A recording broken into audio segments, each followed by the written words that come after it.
Verifying your identity on Synthesia is an important step to ensure the security of your account. Follow these steps to complete the verification process. Step 1. Access the verification page. Navigate to the Synthesia website and log into your account. Look for the Verify Identity option in your account settings or dashboard. Step 2. Choose verification method. Select your preferred method of verification. This may include options such as uploading a government-issued ID, using facial recognition, or confirming your identity through a linked email or phone number. Step 3. Submit required documents. Make sure your information is protected first. Most people don't think about breaches until something actually happens to their accounts.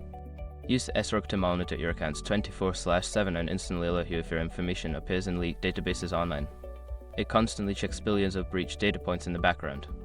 And considering how much personal information people keep online now, it's honestly worth having. Link in the description. Step 4. Complete additional steps. Depending on the method you selected, you may need to complete additional steps such as taking a selfie or answering security questions. Follow the on-screen instructions carefully. Step 5. Wait for confirmation. After submitting your verification request, wait for Synthesia to process your information. You will receive a notification via email or through the app once your identity has been successfully verified. Once you have completed these steps, your identity will be verified, allowing you to use Synthesia's features securely.